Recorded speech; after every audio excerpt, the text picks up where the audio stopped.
Ladies and gentlemen, thank you for standing by. Welcome to A World Well-Nourished, Dairy's Role in Health and Sustainable Food Systems webinar. During the presentation, all participants will be in a listen-only mode.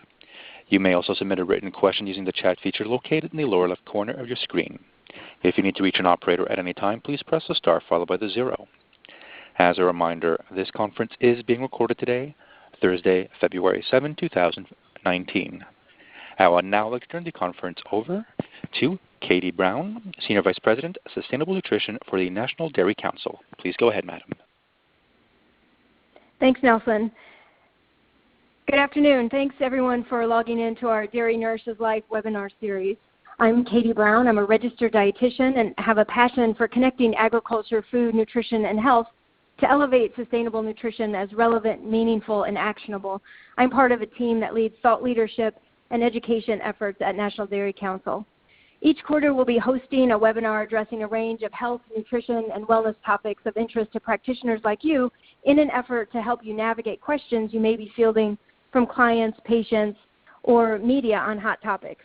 If you're following this webinar on social media, please use the hashtag #DairyNourishes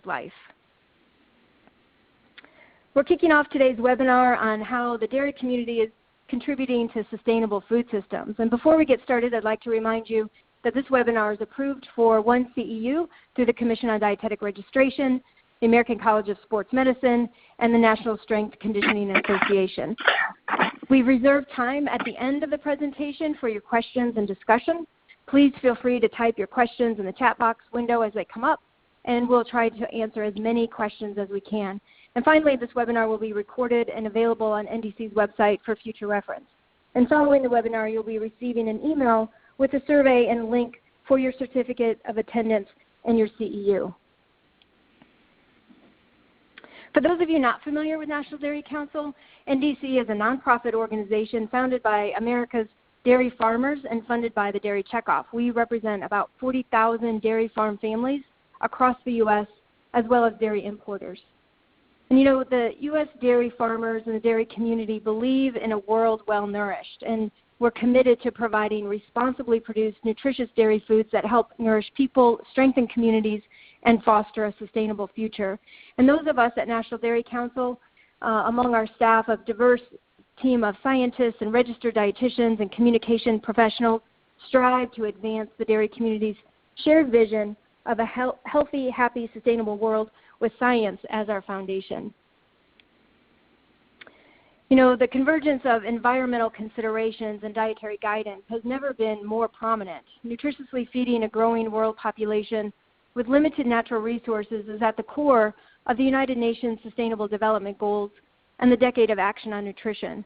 And there's a growing number of research reports and commentary in the scientific literature and within public health dialogue that are directed towards sustainable diets. And many of these focus on the value of plant-based diets, but also minimize the value of animal-sourced foods, including dairy, in healthy and sustainable diets.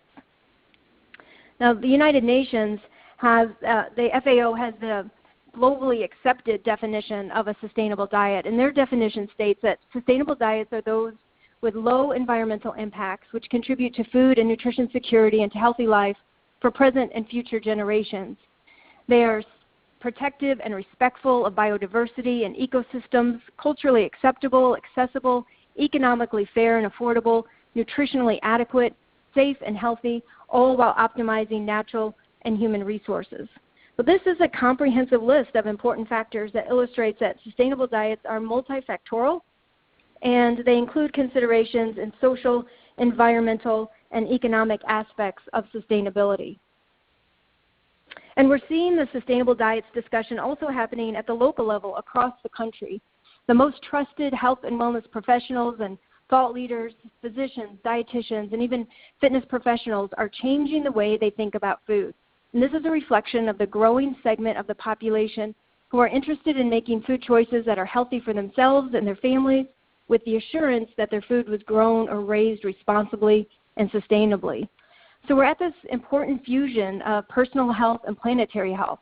And in today's webinar, we'll be sharing science, innovation, and commitment to continuous progress that illustrates that the dairy community, and dairy products are a valuable contributor to health and sustainable food systems.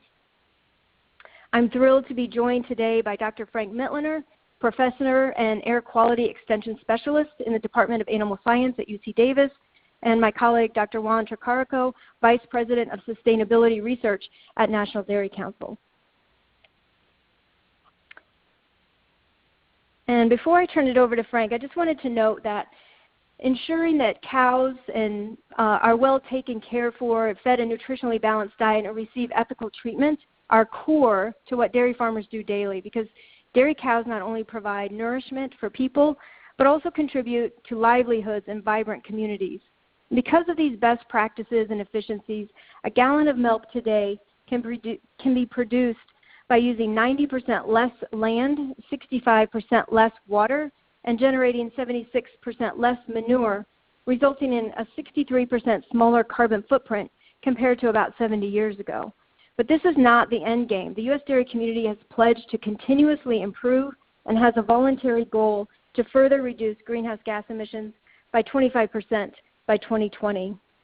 And you know, greenhouse gas is a popular topic these days, but many health professionals aren't well versed in the nuances of environmental sustainability.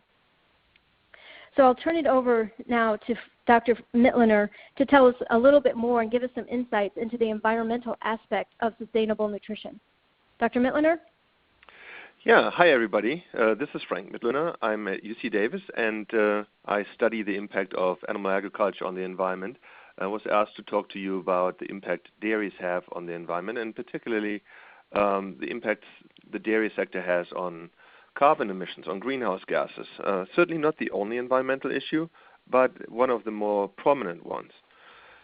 Without going into great detail with respect to environmental quality, I do want to really emphasize on the carbon portion of it. If you want to follow me on Twitter, you can. There's my handle. In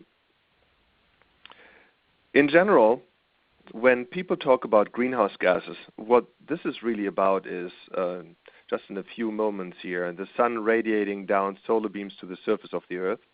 Normally they would be reflected back into space if there weren't these greenhouse gases.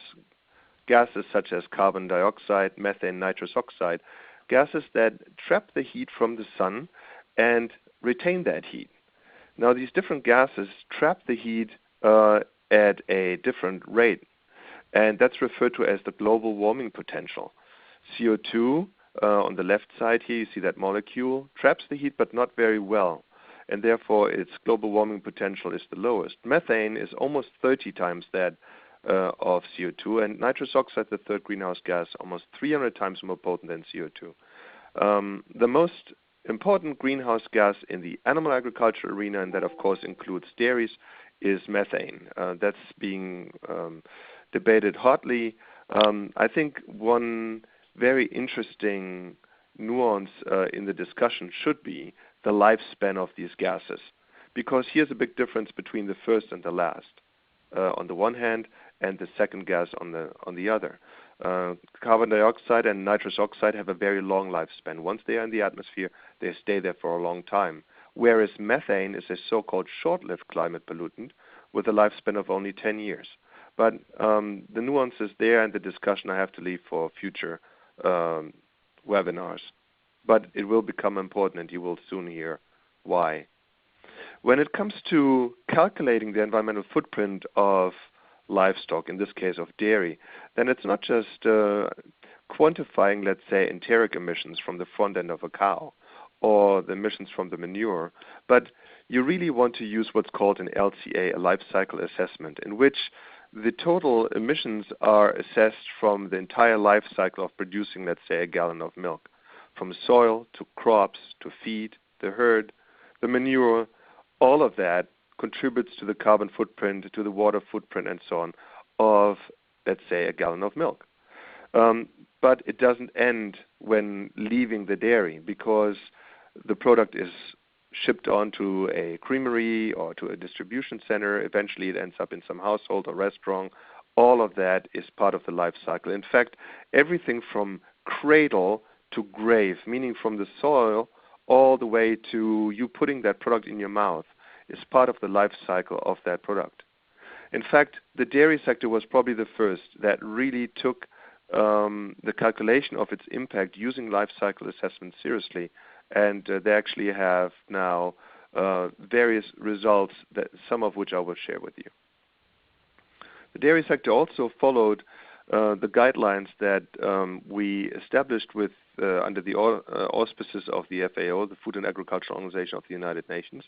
I served as chairman there for a couple of years, establishing a global set of guidelines to conduct these life cycle assessments.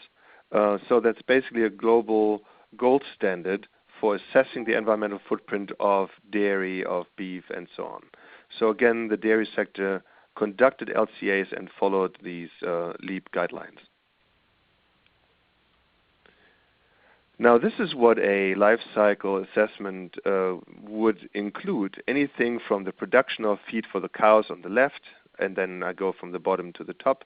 The milk production on the dairy is part of the life cycle, of course. The milk transport, the processing to the creamery, the packaging of the product, the distribution, the retail, and finally the consumer.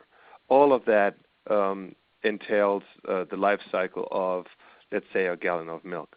So it's important for us to know what portion of the life cycle is how much and how important of a contributor to greenhouse gases, water, and so on.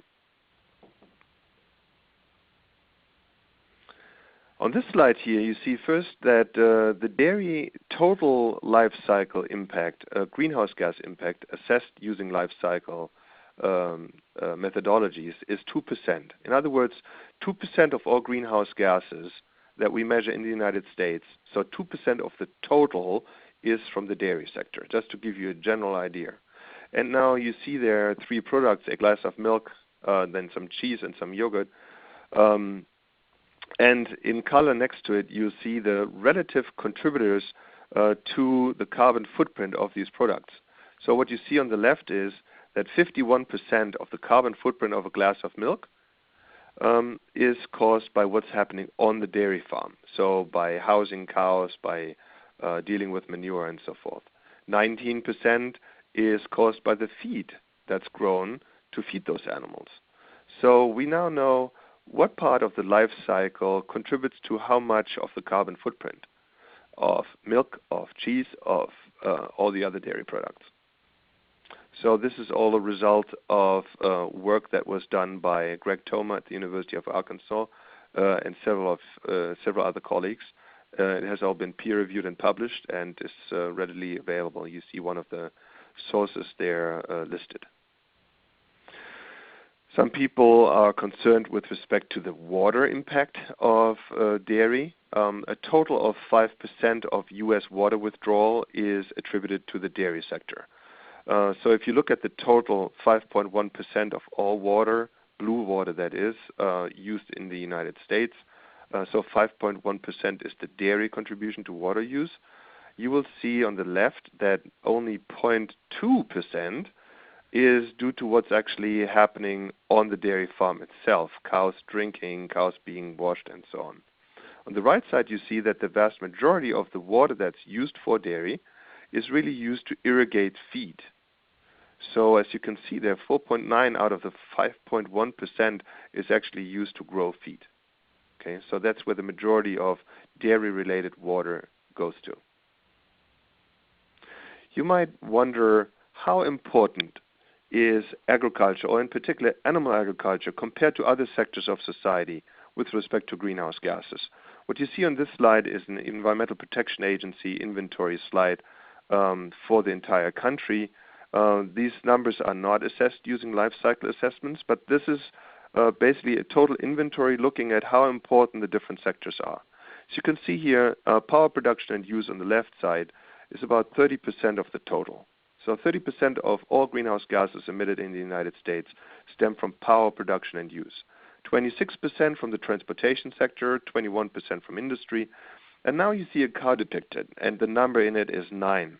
Now that's a little deceiving because the 9% that's listed there is not the contribution of animal agriculture or the dairy sector, but 9% of all greenhouse gases are from all of agriculture. That's animal and plant agriculture combined.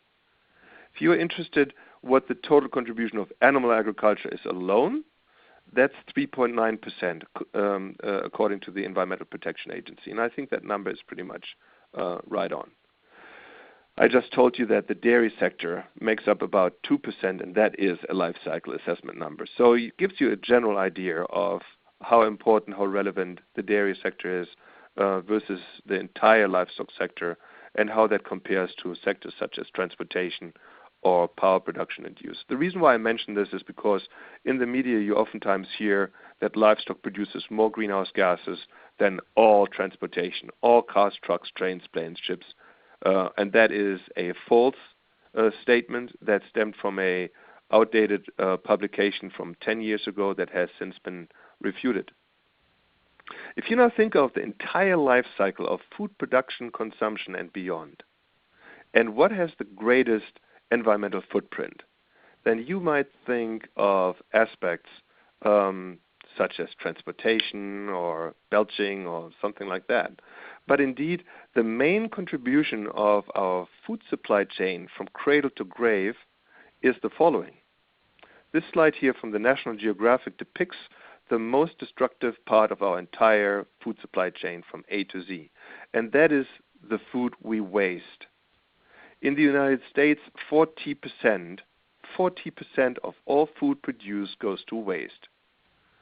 Interestingly, that number 40% does not just hold true for the United States, but globally. So even in places like Africa, food waste occurs at a rate of 40%. There more because people can't harvest on time, or can't transport from the fields to the markets, or can't preserve or can't refrigerate, whereas here in the United States, for example, food waste occurs more at the consumer levels. I think everybody on the call, no matter how you feel about dairy, about livestock, about food production in general, would agree that this is an unacceptable number. By the way, 40% is the average across all food groups. It is actually higher for perishable foods such as fruits and vegetables, where it's 50%, and on the animal-based foods such as meat and milk, it's 20%. But regardless, these numbers are unacceptably high. I think everybody would agree. Now I'm moving into a topic that I think is a very critical one. When I teach my class here, 300 undergraduate students at UC Davis, it gets them very excited and very motivated to learn more. And that is the so-called 2050 challenge that's depicted on this slide. On the x-axis, you see the year 1750 to 2050, hence the name 2050 challenge. On the z-axis, you see a number 0 through 10 billions, and that is the number of people in the world. I'm in my late 40s, and when I was a little boy, we were at 3 billion people. Today, we have 7.6, and by the time I'm an old man, we will have 9.5 billion people in this world. And that means that throughout our lifetimes, human population on our planet will have tripled.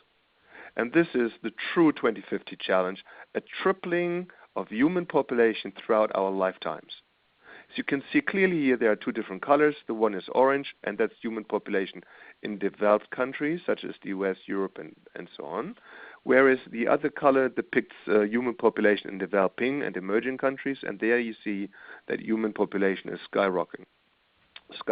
And the reason for that is not just people having way more babies or so, but in particular the increasing life expectancy. People in developing countries grow older these days than they did 20, 30 years ago, and that cumulatively has the effect of us having to feed way more people. A good thing actually, but also a major challenge. So the question we now have is, how do we address that issue, that challenge of feeding a tripled world population? This is one of my favorite slides. It shows a satellite image of the world, all of it. And this circle over Southeast Asia depicts a region that contains more people in it than the rest of the world combined. More people live inside than outside the circle. Clearly one of the main hotspots for food security in the years to come. This slide here shows also human population increase, and here you can see that Southeast Asia will increase by 41%, Africa by 50%, South America by 7%, North America by 4%, and Europe will slightly shrink. We clearly have hotspots with respect to food security. The question then arises, how will we satisfy those nutritional needs of these growing human populations? You see on this slide that the demands for eggs, meat, milk is increasing throughout particularly the developing world, and that's a factor driven by incomes. On the x-axis you see disposable income of people, and on the y-axis you see per capita consumption of meat. But you could have the same slide for milk. And what you see here is that the more people make, the more disposable income they have, the relatively higher is their demand for animal-based diets and proteins, in this case meat. This slide is a very important one. It shows the relationship between, on the one hand, milk production per cow per year, and on the other hand, greenhouse gas intensity. What you see toward the left side is data points that indicate that there are places, and each data point, by the way, is a country. We have 200 countries in the world. Each data point is a country. You see that on the left side there are many countries where cows produce very little milk, yet they have a very high carbon footprint. So these are countries, let's say, in Africa or India or developing countries, where a cow might produce no more than 1,000 pounds per cow per year. You might wonder where the United States is. Well, we are not on this slide. We have fallen off to the right because we are producing way more milk than is depicted on that graph.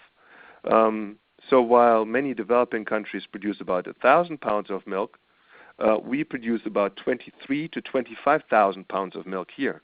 That means we produce about 20 to 25 times more milk here than they do in many developing countries. And that leads to a situation where we now have hundreds of millions of bovines in a country like India, where indeed, if they were to be helped in improving their production, they could, instead of having hundreds of millions of bovines, do the same with 20 or 30 million cows.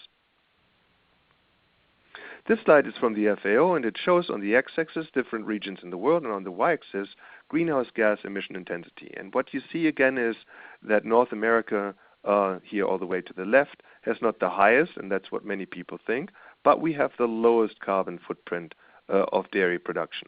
And again, this is North America, not just the U.S. So if Mexico and the U.S. were teased out, the U.S. Relative contribution would be even lower than it is depicted here. So the take-home of that slide is that it is not true that we are the least, but we are the most carbon-friendly dairy sector of any of the developed countries or any of the countries and regions in the world. How have we gotten where we are? Well, there are four main factors. This slide shows on the left improved fertility, improved health, and improved genetics. So reproductive efficiency and the veterinary system, as well as improved genetics, along with the feeding of more energy-dense diets. These four factors have allowed us to decrease the number of animals required to produce the amount of food we need to historic levels. We have never had smaller herds and flocks than we have today. This slide here shows this nicely. In 1950, we used to have 25 million dairy cows. Today, we have only 9 million dairy cows. So we have way fewer cows, but with these fewer cows, we are producing 60% more milk. So a much smaller herd producing 60% more milk. And that means that the carbon footprint of the same period here, of those 70 years, has shrunk by 2/3. And the reason why I show you this historic comparison is because I think that the same can be achieved globally today. There's no reason for us to believe that we cannot achieve a drastic improvement in a country like India or in African countries compared to where they are currently by using better techniques and technologies. There's a lot of research going on to further reduce our environmental footprint. You heard initially Kathy saying that the dairy industry has committed to a further decrease in their carbon emissions and their environmental footprint. There's research ongoing in feeding additives and working on the diet of cows to further reduce, let's say, enteric gases. These are gases that are belched out by cows. There's research going on reducing the environmental footprint of the waste storage, the so-called lagoons on dairies, and we are very involved in that. The California dairy industry, for example, is set to reduce their methane emissions by 40%. And that's to be achieved within the next 11 years. So pretty drastic commitments there by the dairy sector, not just throughout the United States, but also particularly in regions where the dairy sector is strong. And then you can see on a slide like this that the dairy industry is not just talking about this. This is not a bunch of PR, but the dairy industry is actually really working on environmental mitigation and quantification of impacts. What you see on this slide here is something I was involved in a few years back when I personally trained about 1,000 dairymen on where on their dairy they have environmental impacts, how these environmental impacts could be further reduced, and how they can make sure that they comply with all current regulations, rules, and best management practices. So I have to say that even though I'm not employed by the dairy industry or part of the dairy industry, I'm a scientist at a land-grant university, but working with that industry has allowed me to see some, I can see behind the curtain, so to say, and I have to say that I have been quite impressed. The performance is good. It is a leading performance environmentally, globally, and the commitment for further progress is there. So with that, I come to the conclusion of my talk, and I will look forward to entertaining any questions toward the end of the joint session. Thank you very much, Frank. My name is Juan Tricarico. I am Vice President of Sustainability at the National Dairy Council, and I will be presenting the Good for the Animals portion of this seminar. And we will start with a slide that actually addresses some of the, maybe some of you are thinking, some of the elements or statements that Frank has already shared with you about the environmental performance of the industry in the United States. And so let me begin by saying that innovation is the historical driver of U.S. productivity and reduced environmental impact. These two things go hand in hand. Milk production has increased in the United States consistently since 1961. You can see that in the graph. And there are two main components. Some of you on the line may actually be wondering how is it that a cow today can produce so much more milk than a cow 50 or 60 years ago. And the reasons are a number of the elements that Frank related earlier, those four big aspects of improvement. One that has been important has been improved breeding. And you see that in red in the slide, providing quite a substantial amount of improvement. Cows that are naturally inclined to produce milk. Farmers are able to identify those cows and keep those cows and breed those cows so that their daughters are also more naturally inclined to produce more milk. And then the management and technology portion, that's the green portion, is everything that relates to the housing, how the animals themselves are managed, and of course, how the animals are fed, which is a topic I will discuss in quite a bit of detail in this presentation. So, as dairy farmers here in the United States have improved food production through milk production, they have done so while using less natural resources and thus protecting the environment. As I said, taking care of cows is a very important component of producing milk. And in the case of the United States, dairy farmers demonstrate this commitment to raising and caring for these animals in a humane and ethical manner through their voluntary participation, this is voluntary, in the National Dairy Farms Assuring Responsible Management Animal Care Program. That's a mouthful. We call it the Farm Animal Care Program. And in fact, 98% of, and even more than 98% now, of U.S. dairy milk comes from farms participating in this program. The program actually has three different components. The animal care component, which is third-party verified, so that ensures that the program's integrity is met by measuring its standards with outside experts. It also provides verification on the industry's animal care standards. But it also has other components like antibiotic stewardship and environmental stewardship that provide farmers with guidance on how to use antibiotics when necessary, and what their contribution to some of these environmental impacts are.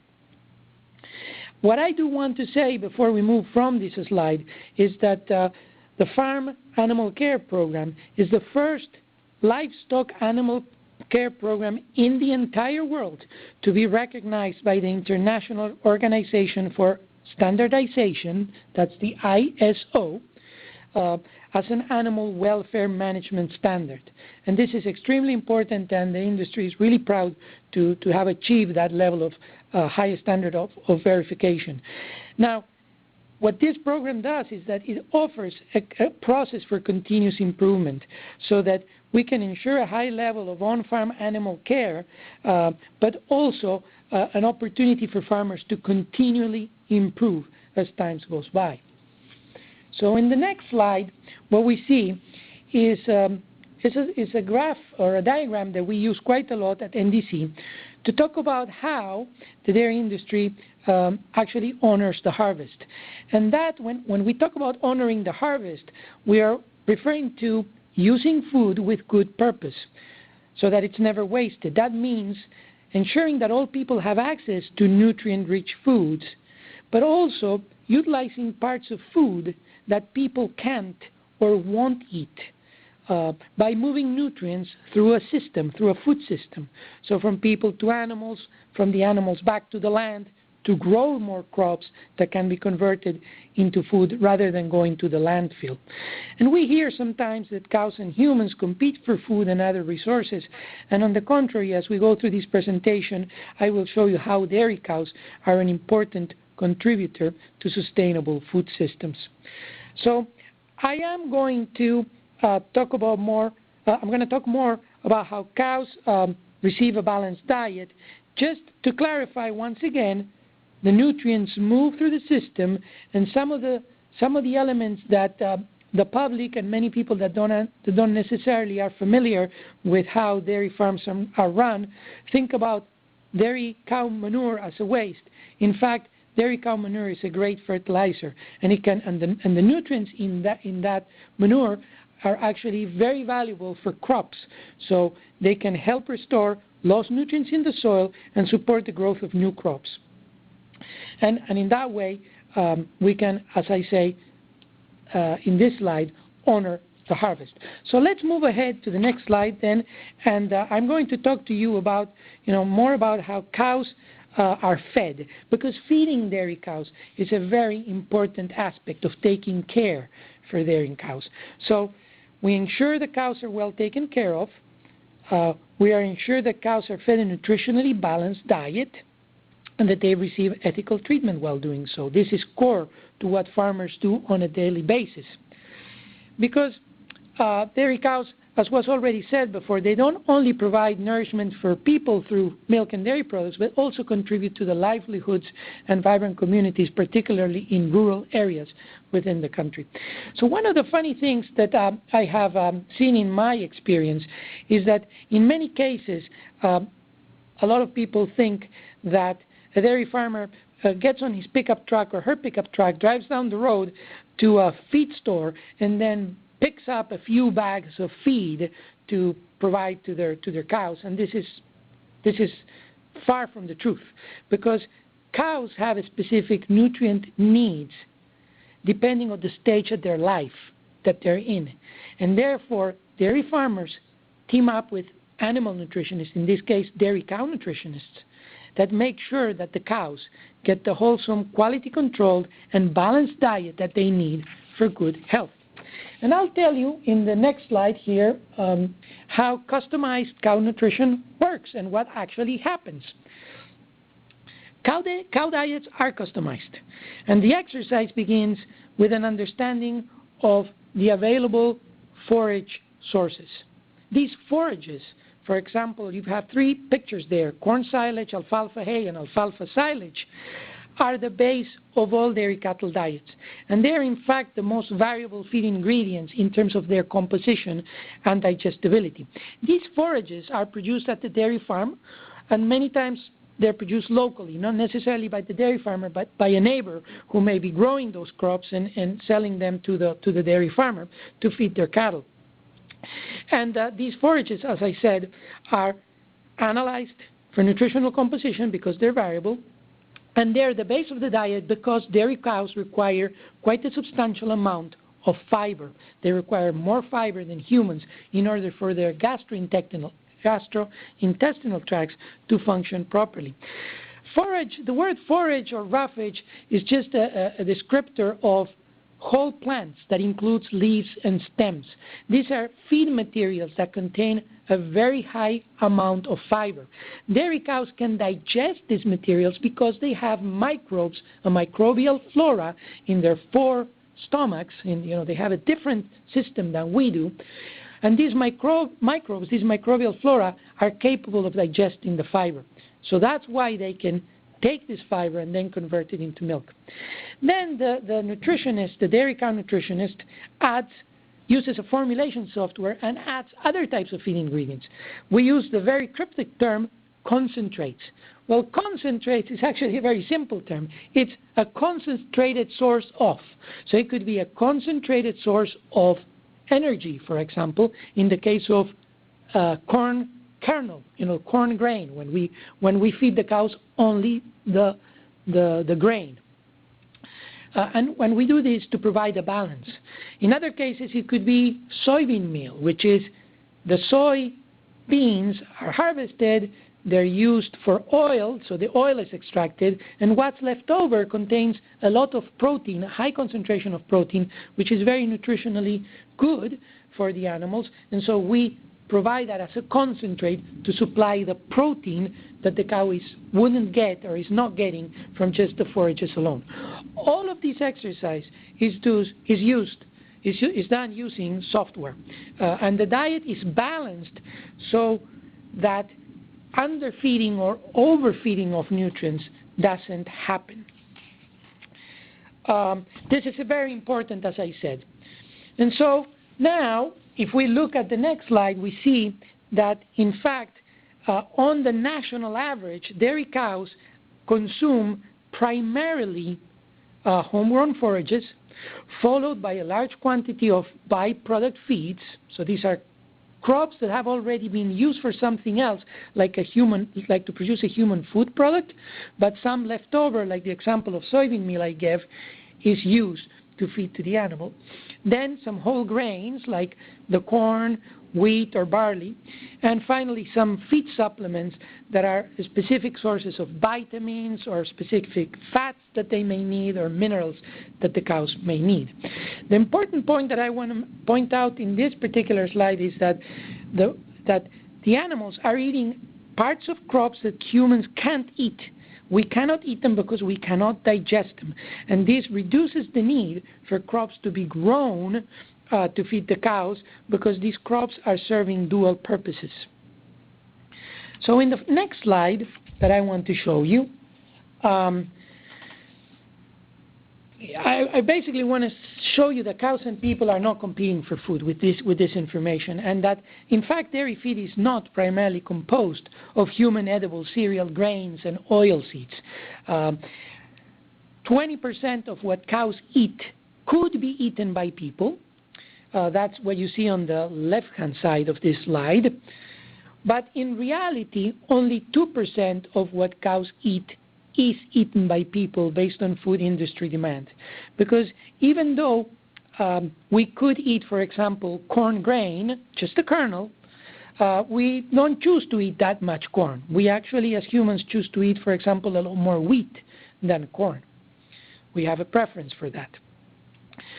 So with that, I would like to go to the next slide, which talks about a study that was published in 2017 in the Proceedings of the National Academies of Science. It was a modeling study that compared the nutritional adequacy and greenhouse gas emissions from least cost diets with and without animals. And what this study did is they found there's a number of interesting findings.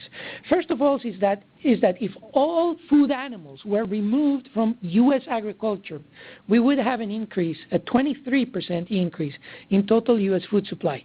But this increase would mostly be from crops that Midwestern states can grow very well, and that is corn and soybeans, not crops that we as humans eat a lot of. We would need to eat more food as human beings to meet our nutrient requirements because these foods are lower in essential nutrient density. Plant-based foods have lower nutrient density in some of the key nutrients.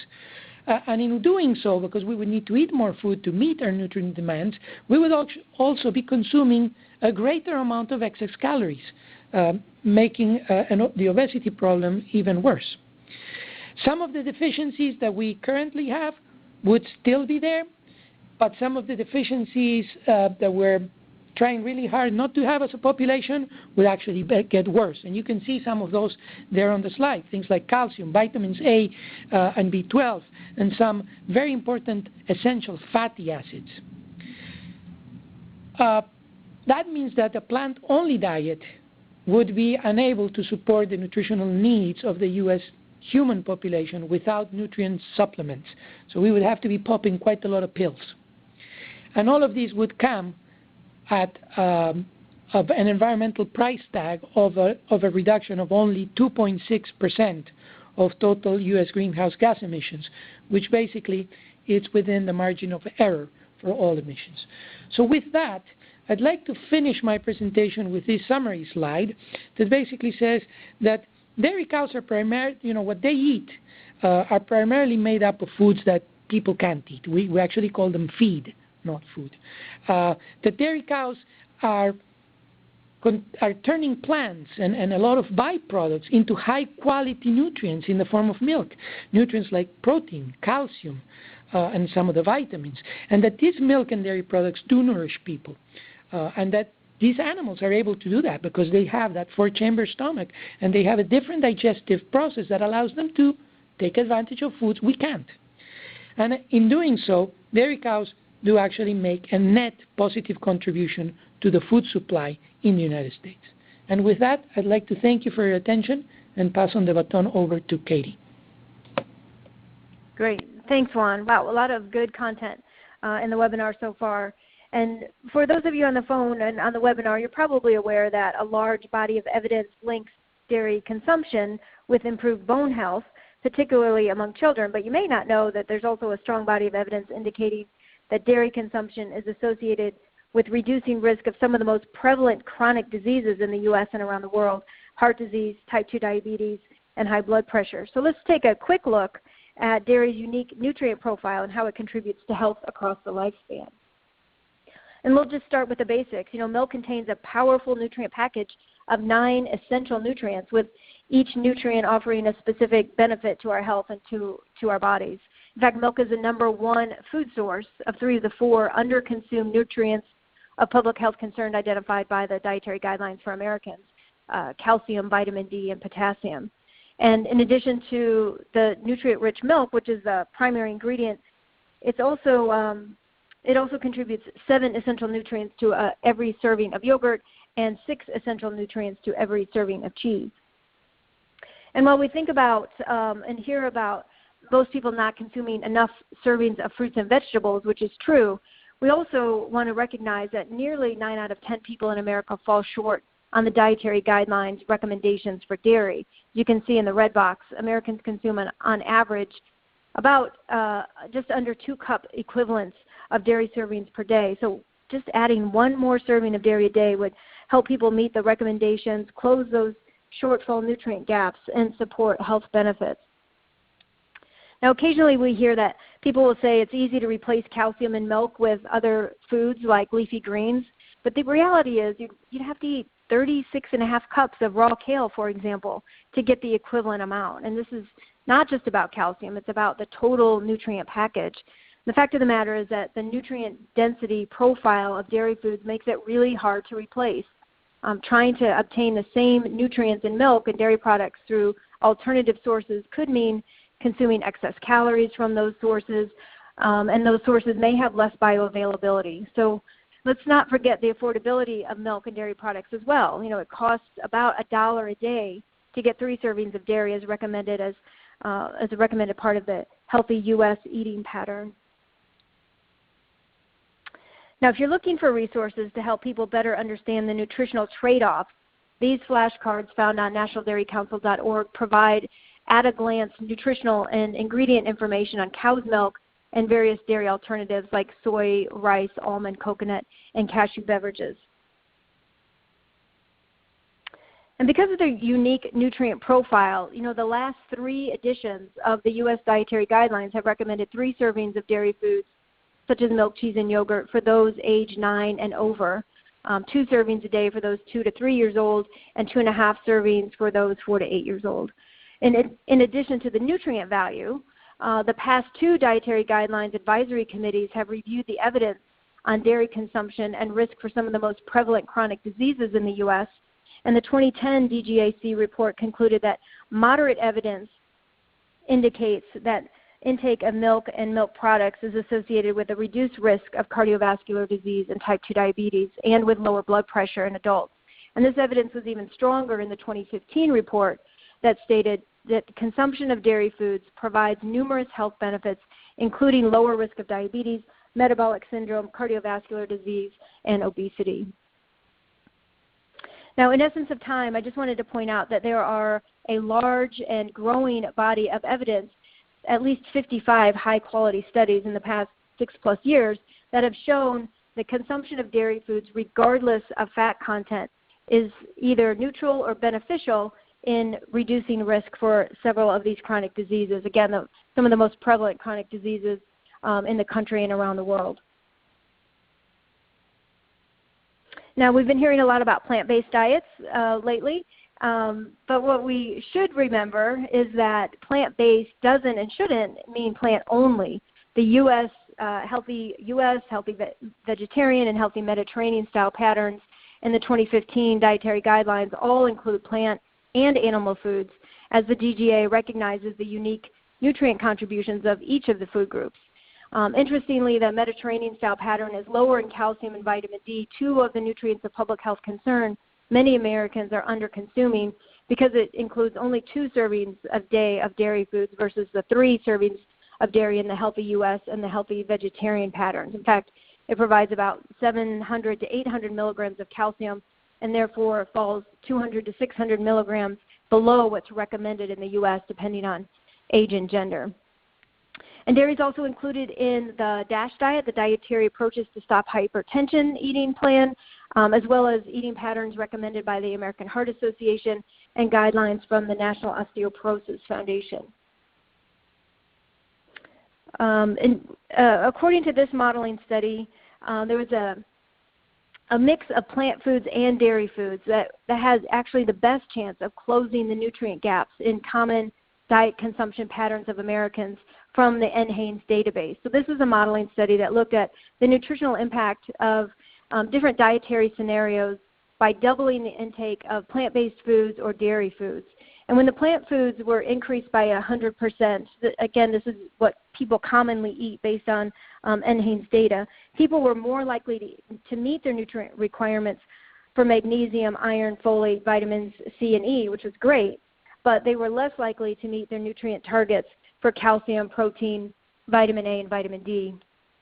But when increasing dairy foods to align with the recommended amounts, it helped more people reach their nutrient goals for calcium, protein, magnesium, vitamins A and D, while sodium and saturated fat levels increased as well. So this study illustrates that it's not plant versus animal foods, but plant plus animal foods to help close the nutrient gaps that exist among Americans over age 2. And as we wrap up, I hope that you have a better understanding of the intersection of personal and planetary health and the important role that dairy farming and dairy foods play in sustainable nutrition. It's an important conversation and one that all health and wellness professionals probably are and should be engaging in. National Dairy Council will host quarterly webinars on how dairy plays a role in sustainable nutrition, and we hope you join us for those and engage in this important conversation. And for more evidence-based materials to ensure you have the latest on dairy's role in health and sustainable food systems, please log on to and visit nationaldairycouncil.org. And before we take it to our questions and discussion period, I'd like to remind you that this webinar will be archived on nationaldairycouncil.org. And in addition, I invite you to join the Dairy Nourished Network. This is for health and wellness professionals who join the network and will receive quarterly updates on dairy research and news, advance notice on webinars, recipe ideas and meal tips, opportunities to participate in engaging contests, as well as being highlighted on NDC social media and invitations to in-person educational and networking events. So excited about launching the Dairy Nourished Network and hope you'll join. Your post-webinar email will have a link to join the network, and you can also register at nationaldairycouncil.org. So now we'll turn it over to some questions that have come in, and really thank you so much for the engaging questions that you've been posting in the chat box.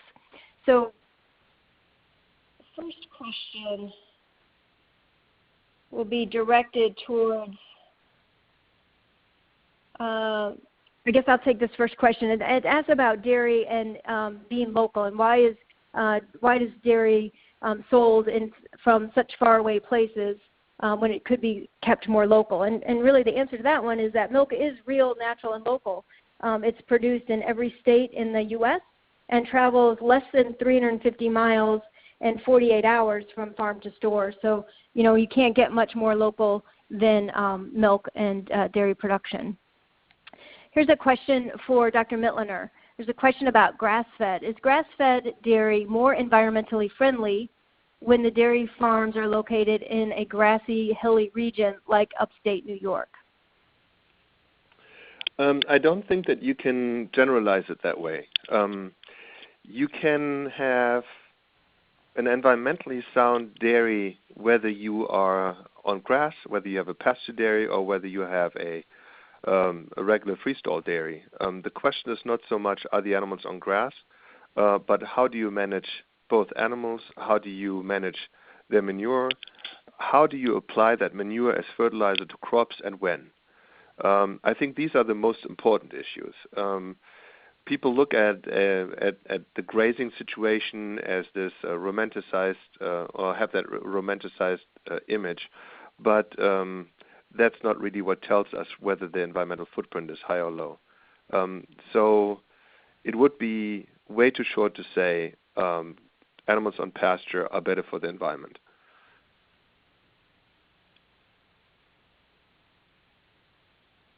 Okay, great. Thank you. Dr. Tricarco, do you have anything to add to that question about grass-fed cows? I agree 100% with what Frank said. We know that it is all about the management and that there's many different ways to produce milk, and that farmers are stewards of the land, so they use the resources that they have available. And for those that have the ability to use pasture, they can go ahead and use it to produce milk, but others have the ability to grow other crops and house the animals inside to keep them from the elements. In some latitudes, that's very important because it can get really cold, and that's the best care that so they always strive for the best care that the animal needs to have. So it's not about a simple answer of pasture-based or conventionally fed cattle. So that addresses the environmental impact side of grass-fed, but let's talk for a second about the difference between conventional fed and grass-fed cows from a nutritional point of view and impact on cows' health. Juan, do you want to start with that?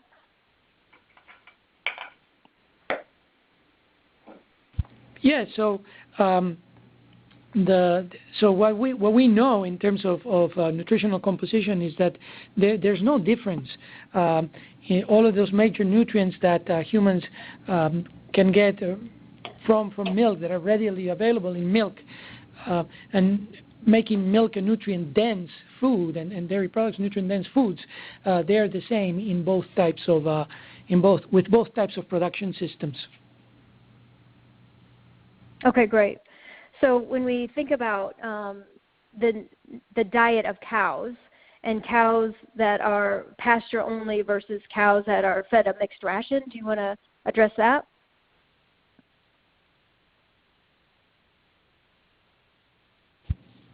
I'm sorry, exactly what do you want me to address, Katie?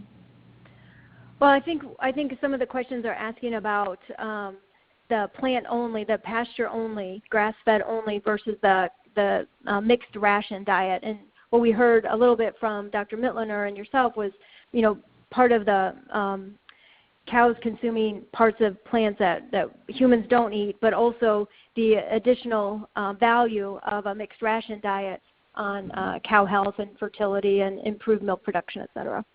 So right, okay, thank you for clarifying. So first of all, we are able to produce so much milk from less cows because we feed balanced rations that are more nutrient dense to cows. By just allowing cows to graze, directly graze on pasture, they can't do that. The cows cannot produce that high level of milk.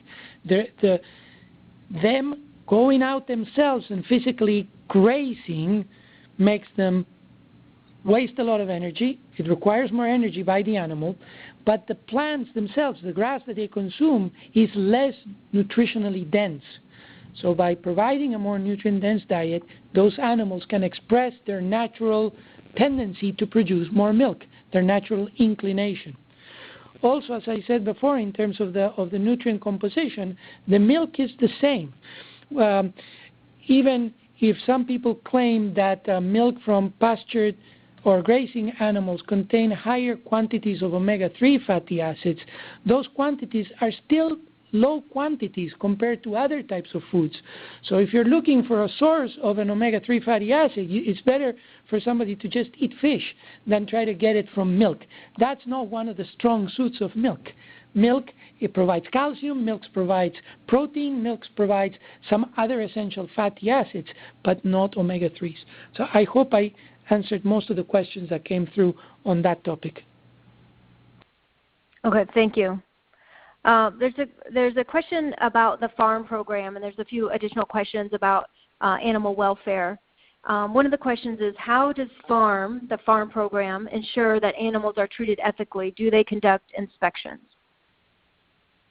Yes, that's a great question.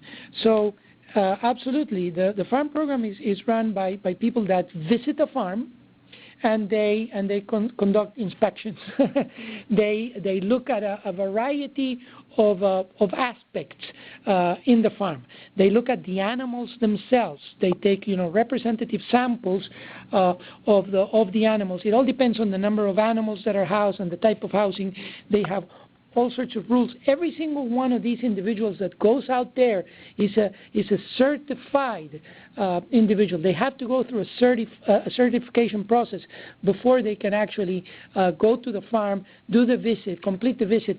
These visits usually take a minimum of 2 hours, where, as I said, the individual that's auditing the farm goes through the process, and it goes in a very specific order, looking at the young stock, like the baby calves, and then the heifers, if there are any housed in the farm, which is the word that farmers use to refer to young dairy animals, and then eventually the lactating cows, the cows that are producing the milk. They looked at the health of the animals. They look at the conditions in which they live on.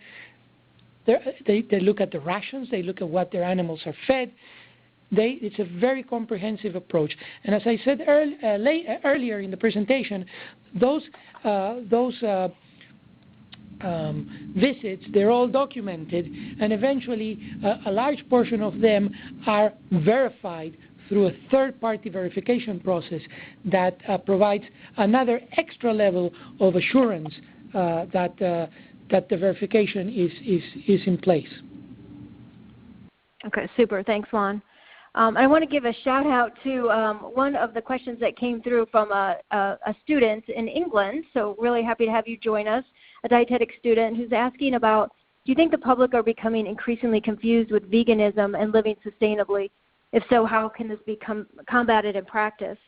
It's a great question, so thank you for that. And you know, I think the dairy community is aligned with the goal to achieve healthy diets from sustainable food systems. Absolutely, we are interested in that, as many are. But when we think about, you know, agriculture provides food to nourish the population and contributes livelihoods for billions of people around the world, and it's a resource for sustainable development. And we have to consider the health, social, and economic and environmental outcomes as relevant to achieving food security, health, and sustainability.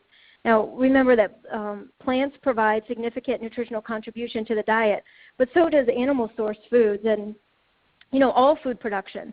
Both plants and animals require inputs, so they all have an environmental footprint.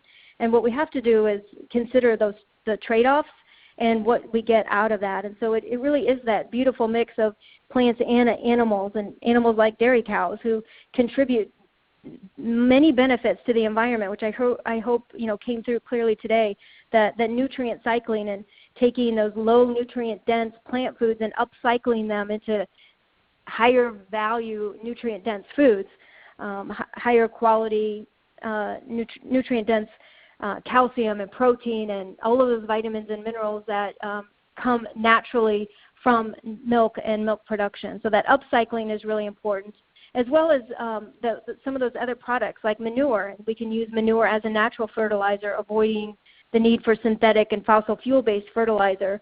And technology, as Frank talked about, using methane digesters that can convert manure and food waste into electricity to power communities and create clean biofuels. So there's a lot of benefits of that beautiful connection of animals and plants together in how we can achieve healthy and sustainable food systems.